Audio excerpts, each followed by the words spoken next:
When's the last time you went to school? Do you remember doing all your courses and all the studies and all the tests? Was it fun? Was it difficult? Was it interesting? Would you go back? When's the last time you went back to school? It's The Real Estate Show.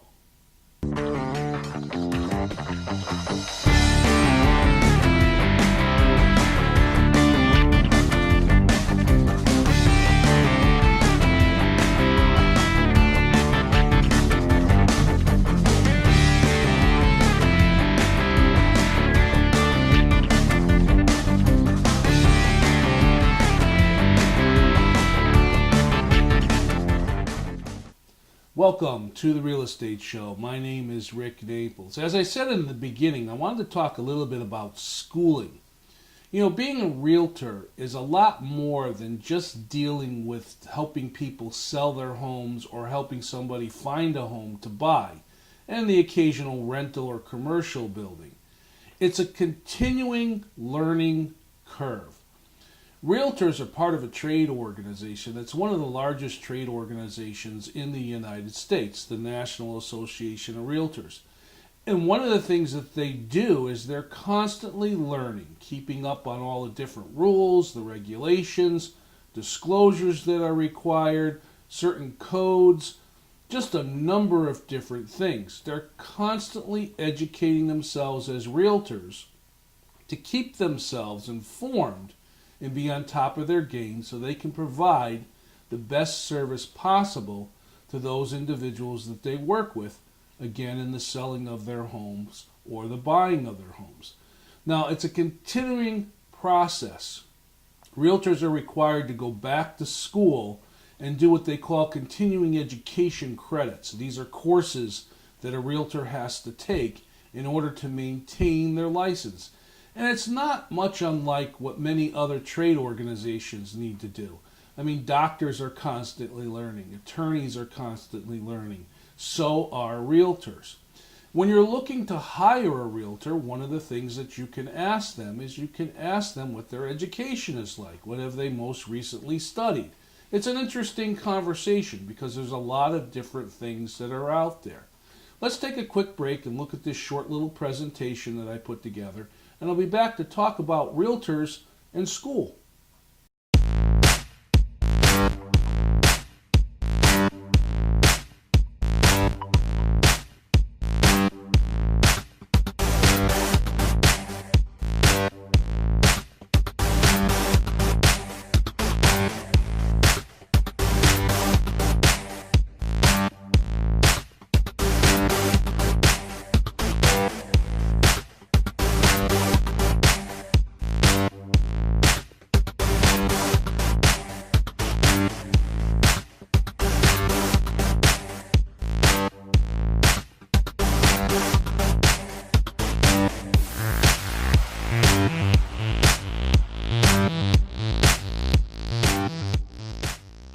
As I said before that presentation, realtors are constantly going back to school and constantly learning different things. I mean, I have here in front of me one of my old textbooks that I used to use, Real Estate Principles, Practices, and whatever. And there's also another book about law. This is another book that the realtors use in studying the law, as well as various other books and whatever. What's interesting about these particular courses that the realtor takes is it goes through all the different aspects involved in the real estate transaction, as well as real estate law, different things concerning land properties, residential properties, commercial properties, lots of situations as to how deeds are handled, and so on and so forth. It's a very interesting and long course that the realtors have to take. And they have to pass the course in order to go get their license. And then once they have their license, as I said, they have to continually keep educating themselves because things will change. Let's take a look at this little presentation I put together with some information, and we'll be back to talk more about education.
Do you remember your math when you were in school? Do you remember doing math? That was one of my, I'm not going to say my super strong suit, but I was okay as far as math and algebra and geometry and stuff like that was concerned. When you're dealing with real estate, you do deal with a lot of different types of math. And it's math that the normal individual usually doesn't come along, and they rely on their realtor to understand. One of the fun questions that was in here I wanted to share with you here on the Real Estate Show is in the test example. It says, and I quote, "A farmer owns the west half of the northwest quarter of a section. The adjoining property can be purchased for $300 per square foot. Owning all of the northwest quarter of the section will cost the farmer how much?" See if you can figure that math out. I'm going to struggle with that one and see if I can come up with an answer. And we'll be back right after this short presentation.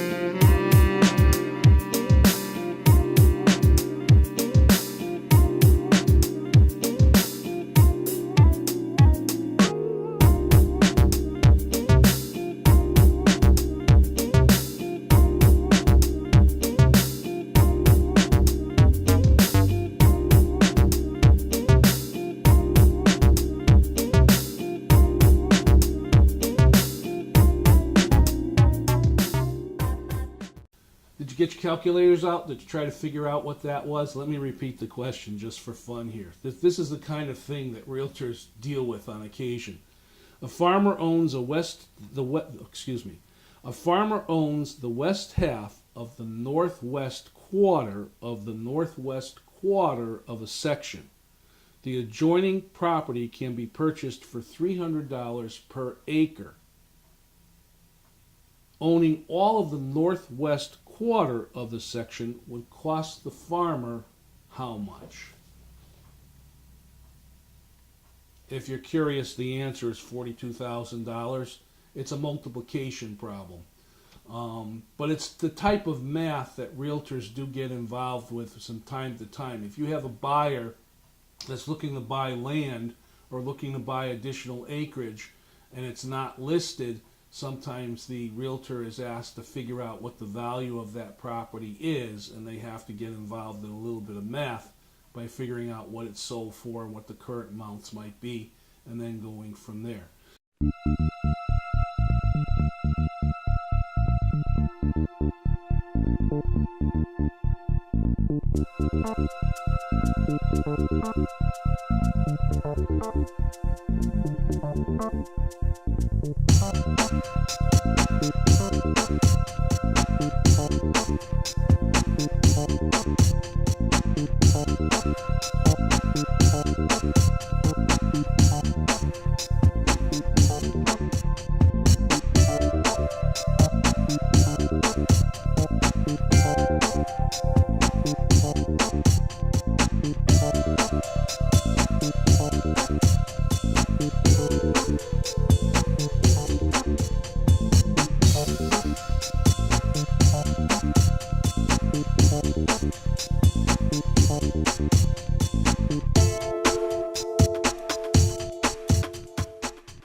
Some of the other questions that are in here that are mathematical that I thought I would like to share, just to have some fun. This was an easy one, but I wanted to share it with my audience because it's another typical type question that comes up when you're a realtor, when you're looking at new construction and lots. This question here is, you have a residential lot. The residential lot measures 70 square feet. Now, the side of the yard, the building setback is 10 feet. The front yard setback is 25 feet. And the rear yard setback is 20 feet. What is the maximum possible size for a single-story structure that may be built on that lot? Let's take a look at this, and I'll be back with an answer.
I'm talking about real estate and schooling and math and the different things that are involved when you're a realtor. And I just gave an example of one of the mathematical problems that was in the real estate training book. And I shared it with you, and I was just wondering if any of you out there had a pencil and a pen and tried to figure it out.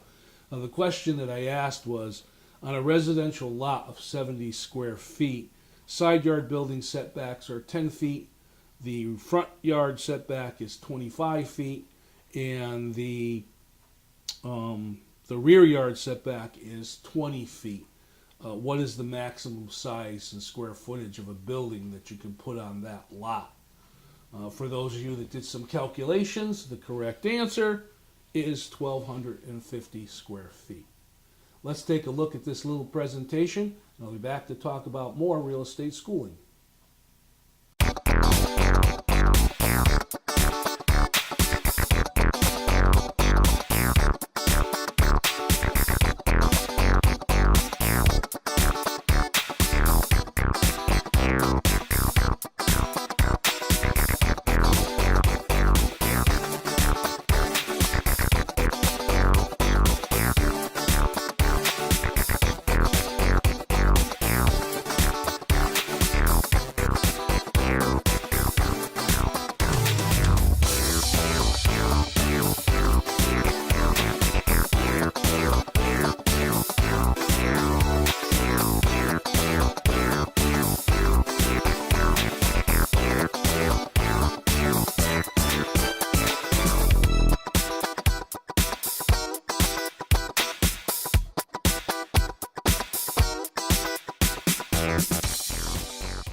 As a realtor, you get involved in a lot of different types of courses and different subjects to help you enhance your knowledge, as well as being able to keep you informed on what's going on generally in the marketplace.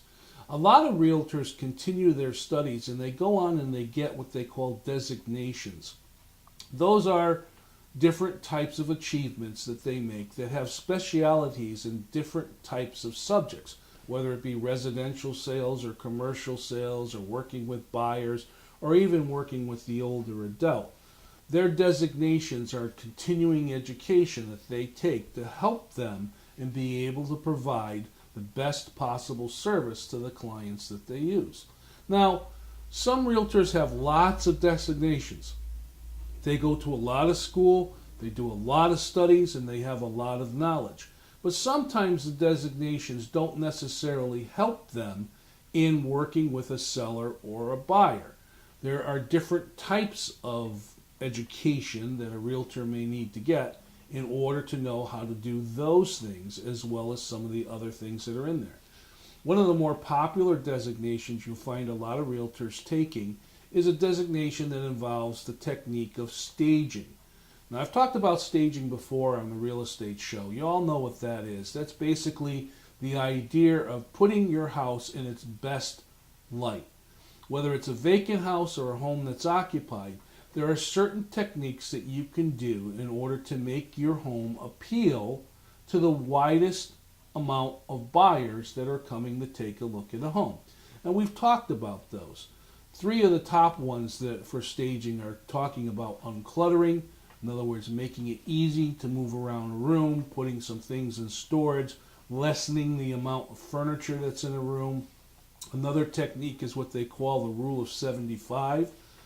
That's the idea that any wall in the house should be 75% of the way vacant. In other words, don't have walls filled with lots of pictures and lots of artwork and so on and so forth, or even large cabinetry against the walls or vanity cabinets or whatever they might be. You want to have at least 75% of the walls empty so the buyer can imprint what their artwork or what their pictures would look like on the wall without necessarily being distracted about yours. And one of the third things that they talk about is one of the ideas of making sure that the entrance or the way that someone's going to come into your house packs some wow. In other words, make sure that your front walkway is nice and clean and landscaped, your front door is freshly painted. When they come into the house, it's open, it's inviting feeling, and so on and so forth. And a lot of realtors that have taken a staging designation know the techniques and can give advice to their sellers on what to do in their home to help them make the home more marketable and more appealing. There's also the flip side of that. There are other designations in education that are out there in helping work with buyers. One of my specialties is working with the first-time buyer, someone that's never bought a home before, and the education techniques and the things that are needed for me to share with them as they're going through their very first real estate transaction. I've talked to many sellers over the years, and one of the things that comes up in our conversation is they'll say to me, you know, when I bought my first home, I wish my realtor had shared with me. Or now that I know, I wish I knew that back when I was buying my first home. So there's always that hindsight. So a lot of realtors will take specialty courses to help them in order to convey the information that a first-time buyer is going to need as they're going through their transaction. But education continues going on. There are a lot of different reference books that are out there. There are a lot of different guidebooks that are out there. There are books that are written for the consumer to read about real estate, investing in real estate, buying a house, selling a house. There are a lot of topical books out there about different ways of doing things. So there's a lot of information, and don't forget the internet. One of the big sources that I use here on the Real Estate Show is Realtor.com. Realtor.com magazine prints a lot of different articles that are available to the consumer to read about different hints of things they should do if they're selling their home or they're looking for a home, and even when it comes to the process of interviewing or hiring a realtor. I mean, how do you know who to hire? What questions did he ask? Why do you look at one realtor as opposed to another? Who do you pick? This is a very important decision because this individual's going to either help you sell the biggest purchase of your lifetime or help you buy one of the biggest purchases of your lifetime. So it's very interesting to read those articles. Let's sit back and watch this short presentation, and I'll be back with a section of the show I call the Real Estate Mailbag.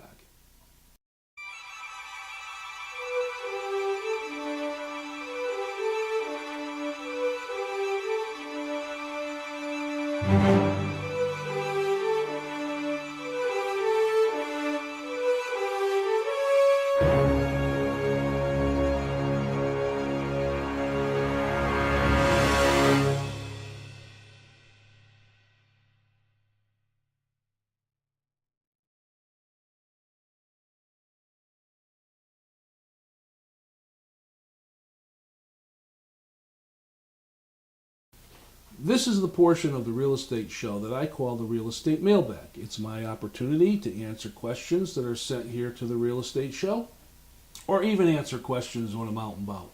And I just mentioned previously the question of how do you pick the right realtor? There's a lot of realtors out there. I've thrown numbers out there before. I mean, the National Association of Realtors, which is the biggest trade organization in the United States, has over 1.2 million members. The Connecticut Association of Realtors, Connecticut Realtors, At last count said they had over 17,000 members. And that doesn't count the people that just hold a real estate license. You know, you have real estate licensees, you have realtors, and you have brokers. And when you put all those people together, there are a lot of people that are involved in the real estate industry. So when it comes time to sell your home, or it comes time to buy a home, if you choose to use a realtor, who do you pick? Well, most of the time you're going to pick somebody you know, or someone you feel that you're going to be comfortable working with.